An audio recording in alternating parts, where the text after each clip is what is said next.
वाशिम जिल्ह्यातल्या मुंगळा गावात मोठ्या प्रमाणात कोरडवाहू शेती होते, पण कोरडवाहू शेतीतून येणाऱ्या उत्पन्नाला मर्यादा असल्याचं गावातले पदवीधर युवा शेतकरी अशोक राऊत यांच्या लक्षात आलं। वडील यापूर्वी शेतीत कपाशी, उडीद व ज्वारी या पिकाचा पेरा करत होते, परंतु त्यामधून फारसे असे उत्पन्न मिळत नव्हते। त्यामध्ये जगणंसुद्धा असह्य होतं। त्यानंतर आम्ही एक जनार्दन रत्नपारखे म्हणून शेतकरी आहेत गावामध्ये, त्यांनी संत्र्याची लागवड केली होती। ती आम्हाला योग्य वाटली। त्यानंतर हळूहळू आम्ही तिचं रूपांतर एकरेजमध्ये करत गेलो। तर सुरुवातीला आम्ही 2 एकरमध्ये लागवड केली होती। ती आम्हाला यशस्वी वाटली, तिच्यामध्ये चांगलं असं उत्पन्न मिळालं। अशोक राऊत यांनी संत्रा लागवडीचा विचार केला, पण त्यासाठी पाण्याची सोय नव्हती। मग त्यांनी जवळच्या मोरडा प्रकल्पातून शेतीच्या पाण्यासाठी पाईपलाईनची व्यवस्था केली। संत्र्याकडे वळताना आम्हाला पाण्याची खूप गरज भासत होती आणि त्यामध्ये पैशाची अडचण येत होती। अशा वेळेस आमच्या गावची सेवा सहकारी सोसायटी यांनी आम्हाला कर्ज पुरवठा केला। त्यामधूनच आम्ही उर्ध्व मोरणा प्रकल्पातून पाईपलाईन करून पाणी इथं आणून या झाडाची लागवड केली। तर अनुदान लागवड करताना संत्र्यासाठी मिळणारं अनुदानही कृषी विभागानं आम्हाला देऊ केलं। नंतर आम्ही त्यामध्ये ड्रिप करून पाण्याचा कमी वापर करून झाडाची संगोपन केलं। ड्रिपद्वारेच आम्ही याला खताचेही व्यवस्थापन करतो, तसेच पाणीसुद्धा व्यवस्थित वापरून कमी वापरून झाडाचं संगोपन करत असतो। 2001 साली राऊत यांनी मध्यवर्ती बँकेच्या आर्थिक मदतीनं पाईपलाईन करून टप्प्याटप्प्यानं 9 एकरात नागपुरी संत्र्याची लागवड केली।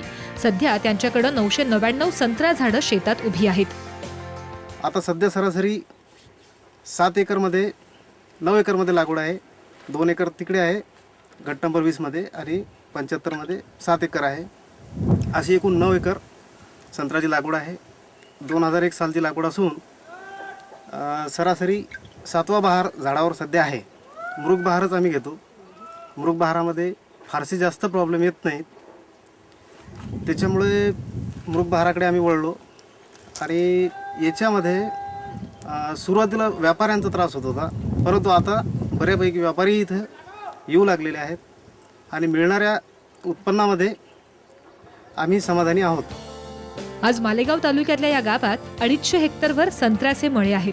कृषी विभागानं रोजगार हमी योजनेतून इथं संत्र्याचं पीक मोठ्या प्रमाणात रुजवलं। अशोक राऊत आपल्या बागेचं सेंद्रिय आणि रासायनिक अशा मिश्र पद्धतीनं खत नियोजन करतात। पाणी देण्यासाठी त्यांनी ठिबकचा वापर केलाय। उन्हाळ्यामध्ये साधारणपणे 15 एप्रिलला याचं पाणी तोडावं लागते, त्यामुळे उन्हाळ्यात आम्हाला पाण्याची जास्त काही गरज भासत नाही। आणि हा मृग बहार असल्यामुळे याला जून जुलैमध्ये पावसाचं पाणी उपलब्ध होते। त्यानंतर सप्टेंबरपासून पुन्हा उर्ध्व मोरणाचं पाणी उपलब्ध होते। खत व्यवस्थापन आम्ही जूनमध्ये याला शेणखत टाकतो। प्रति झाड 10 किलो याप्रमाणे शेणखत टाकून नंतरच्या कालावधीमध्ये सप्टेंबरमध्ये याला आम्ही DAP देतो, साधारणपणे झाडाला 1 किलो। आणि नंतरचं जे खताचं व्यवस्थापन आहे ते ड्रिपमधूनच असते। आज अशोक राऊत यांच्याप्रमाणे गावातले अनेक शेतकरी संत्रा लागवडीकडे वळले। राष्ट्रीय फलोत्पादन योजनेतून यासाठी प्रोत्साहन दिलं जात आहे। कधी काळी एकरी काही हजार रुपयांची मिळकत होणाऱ्या कोरडवाहू शेतीऐवजी आज संत्रा पिकातून वार्षिक एकरी किमान 2 लाखांपेक्षा जास्त नफा राऊत यांना मिळू लागलाय। पुनरावस्थेमध्ये त्याची विक्री झाल्यामुळं आता आम्हाला व्यापारा पाहायची गरज नाही आहे। आणि साधारणपणे 850 झाडं आहेत। 850 झाडावर आपण 2000 फळं जर पकडली तर 25,000 रुपयाचा खर्च सोडून 22 लाख रुपयाचं उत्पन्न याच्यात निवड हाती राहत आहे। 24,25,000 रुपये हा उत्पन्न आहे। याच्यामधून 2.25 लाख रुपये खर्च जाऊन 22,50,000 रुपये आम्हाला निवड नफा राहणार आहे। आज गावातल्या शेतकऱ्यांना संत्र्यापासून मोठा नफा मिळतोय, पण हवामान बदलाचा शेतीवर वेगानं परिणाम होत असताना त्यांना पीक विम्याची मदत हवी आहे। संत्र्याच्या पीक विम्याची मुदत मार्च महिन्यापर्यंत असावी अशी त्यांची मागणी आहे। 10,000 लोकसंख्येपैकी जास्तीत जास्त लोक शेतीकडे वळत आहेत, युवा पिढी, कारण संत्र्याचं उत्पन्न भरपूर मिळत आहे। आणि जे संत्र्यावर जे विम्याचं शासनाची योजना आहे ही जून आणि जुलै याच महिन्यासाठी असते। तर मृग बहार हो मार्च महिन्यापर्यंत असतो। तर मार्च महिन्यापर्यंत याची जी मुदत आहे, तर जे नुकसान व्हायचं ते डिसेंबर, जानेवारी, फेब्रुवारी या 3 महिन्यात बगीचाचं नुकसान होते आणि जी विम्याची सरकारची योजना आहे ही जून जुलै महिन्यापुरती असते.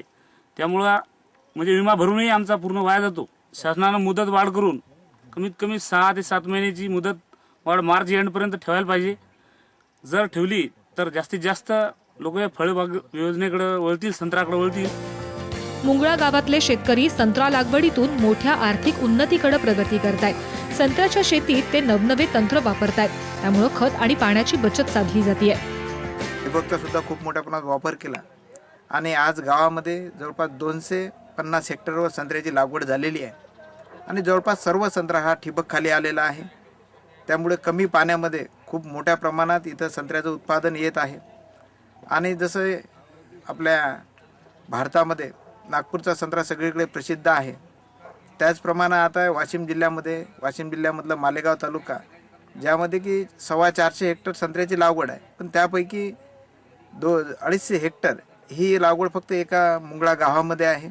अशोक राऊत यांनी 2001 पासून संत्रा लागवडीला सुरुवात केली आणि कृषी विभागाच्या माध्यमातून त्यांनी आतापर्यंत 9 एकरावर संत्रा लागवड केलेली आहे. सध्या जर नवीन शेतकऱ्यांना फळबाग लागवड करायची असली संत्रा तर त्यासाठी MREGS अंतर्गत अनुदान उपलब्ध आहे आणि एका हेक्टरला 1,04,270 रुपये याप्रमाणे त्या शेतकऱ्याला MREGS अंतर्गत अनुदान मिळणार आहे.